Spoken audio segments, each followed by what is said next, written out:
समय आया, रोज धनेश्वर अपशब्द कहता था, रोज उंगली उठाता था, रोज गालियां देता था, रोज ताने देता था। आज उसको नहीं मालूम था कि बैकुंठ चतुर्दशी का दिन है। काय का दिन है? जम के बोलो जरा। बैकुंठ चतुर्दशी का दिन है। ये धनेश्वर को नहीं मालूम था। उसका रोज का नियम था, जो नदी नहाने जाए, नर्मदा नहाने जाए, गंगा नहाने जाए, कथा सुनने जाए, या मंदिर जाए, या देवालय जाए, या कोई सत्संग करे, या भजन करे, और या शब्द कहता फिरे। तो धनेश्वर आज फिर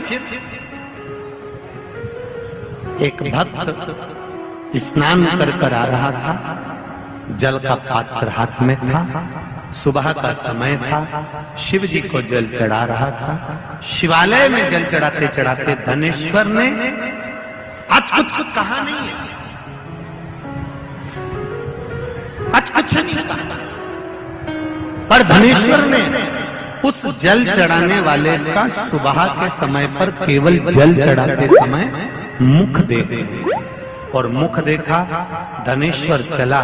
स्कंद पुराण कहती है धनेश्वर जब चला आगे खड्डे में जाकर गिर गया, गिरा, प्राण छूट गए। इतना बड़ा पापी था कि शरीर का कष्ट भी भोग रहा था। उसके बाद भी ये मरने के बाद नरक नहीं गया, अगर गया तो बैकुंठ गया।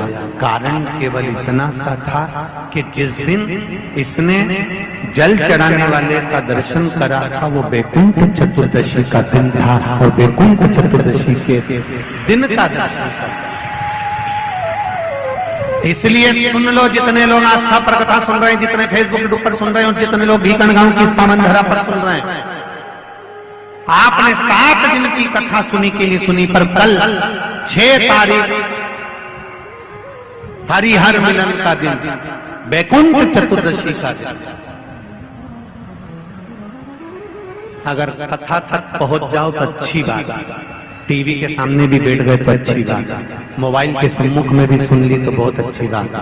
पर जो भीकन गांव तक भी नहीं पहुंचा तो कम से कम कोई गांव का व्यक्ति अगर कथा सुनकर निकल कर जाए तो उसका केवल दीदार कर लेना, दर्शन कर लेना, उतने में बैकुंठ का मार्ग बहुत।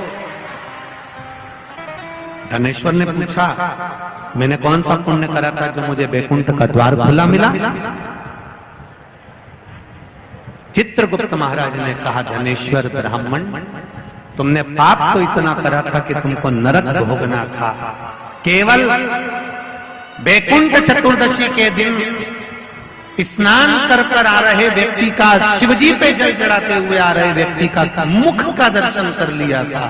इसलिए बैकुंठ चतुर्दशी हरिहर मिलन का दिन है।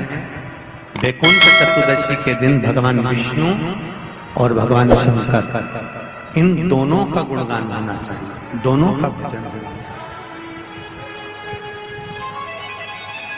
दोनों का मंत्र जाप होना चाहिए, दोनों का।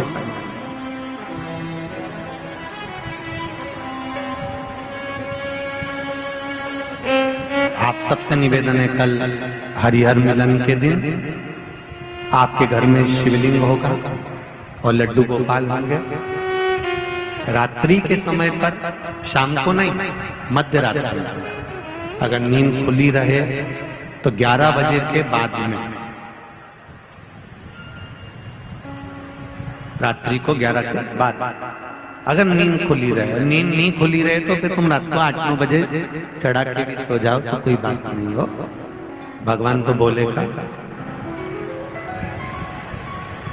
शंकर भगवान पर पहले बेलपत्री चढ़ाना, लड्डू गोपाल के सामने तुलसी का दल चढ़ाना, अपने मन की कामना कर कर हरिहर मिलन कराना। थोड़ी देर तक या तो सवेरे के समय ही चढ़ा दो, दिन भर चढ़े रहने दो। रात्रि के समय पर जब फ्री हो जाओ तब घी का दिया लगाकर बेलपत्री उठाना, वो उठाकर भगवान शालिग्राम जी पर या लड्डू गोपाल पर या मेरे कृष्ण पर या नारायण पर या भगवान विष्णु पर, जो भी तुम्हारे यहाँ मूर्ति हो लड्डू गोपाल की आदि की, उन पे चढ़ा देना और भगवान की तुलसी उठाकर अपनी कामना कर कर मेरे देव अधिदेव महादेव के शिवलिंग पर चढ़ा देना।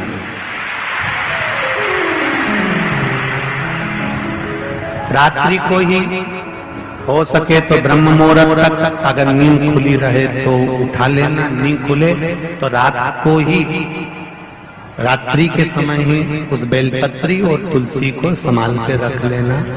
वही बेलपत्री तुलसी विद्या के लिए, और जो बच्चा माइंड से तकलीफ में रहता है, जो बच्चा पलंग पर गंदगी करता हो, या जिसका विवेक बुद्धि स्थिर नहीं रहती हो, उसके लिए ये बेलपत्री और तुलसा हमेशा कार्य आती है।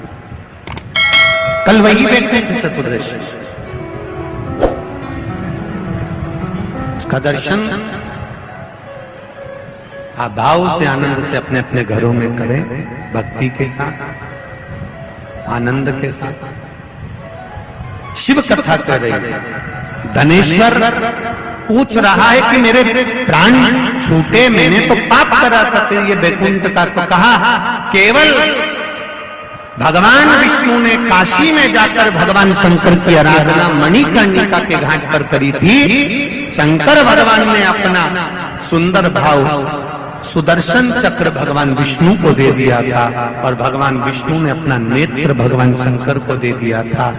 तब भगवान विष्णु ने कहा था देवऋषि नारद से, नारद पूरे वर्ष में केवल एक दिन ऐसा रहेगा वैकुंठ चतुर्दशी का, जिस दिन मेरा दरवाजा 24 घंटे खुला रहेगा, जो पापी से पापी जीव है वो भी प्रवेश करेगा। ये वैकुंठ